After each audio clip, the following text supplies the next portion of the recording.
Très bon début de journée à toutes et à tous. Merci d'être avec nous. Le manioc et ses dérivés à l'honneur au Salon international de l'agriculture de Paris. Une rencontre avec des partenaires et autres investisseurs a permis de présenter les avantages de cette culture qui a besoin d'être mécanisée. On voit cela avec Mamadou Kouassi.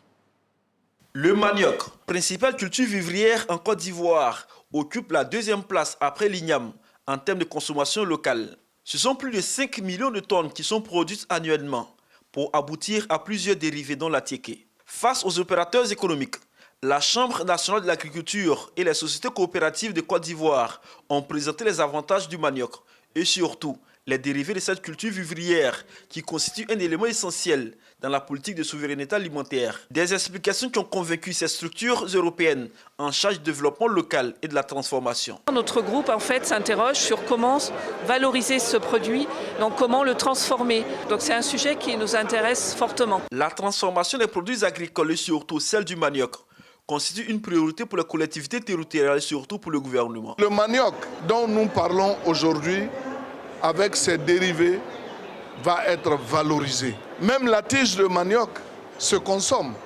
Quand l'homme ne consomme pas la tige, mais ça peut servir aussi à fabriquer de l'aliment pour le bétail. Venez donc investir dans le manioc. Pour cette 59e édition du Salon international de l'agriculture de Paris, la Chambre nationale de l'agriculture et plusieurs sociétés coopératives de Côte d'Ivoire spécialisées dans l'agrotransformation ont fait le déplacement. Il s'agit pour ces structures de montrer le savoir-faire des agriculteurs ivoiriens. La presse sportive africaine renouvelle sa base à Dakar, au Sénégal. C'était à l'occasion de la 7e édition du congrès électif de l'AIPS. Le Sénégalais Abdoulaye Thiam remplace le Nigérian Obi Michel à la tête de l'organisation. Odalébé, reportage. Il dirigera l'Association internationale de la presse sportive section Afrique pour les 4 années à venir.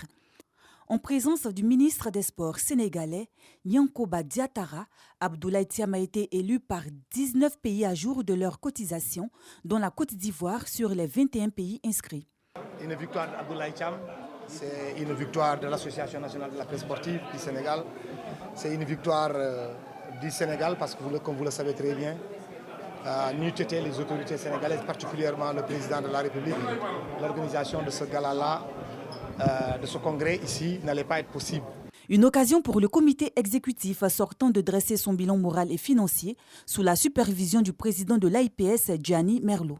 Le dirigeant a profité de cette rencontre pour donner des conseils aux journalistes sportifs africains et souligner que le prochain congrès de l'AIPS se tiendra du 8 au 12 mai 2023 à Séoul, en Corée du Sud. Présente à Dakar avec une délégation de 4 journalistes, la présidente de l'Union nationale des journalistes de la presse sportive de Côte d'Ivoire, Cathy Touré-Kodo, s'est réjouie.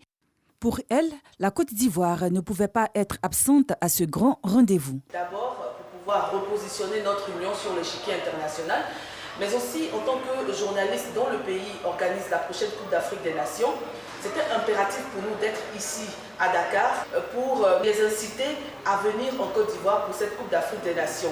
L'objectif principal a été donné par notre président de la République, son Excellence Alassane Ouattara, qui est d'organiser la meilleure Coupe d'Afrique des Nations jamais organisée.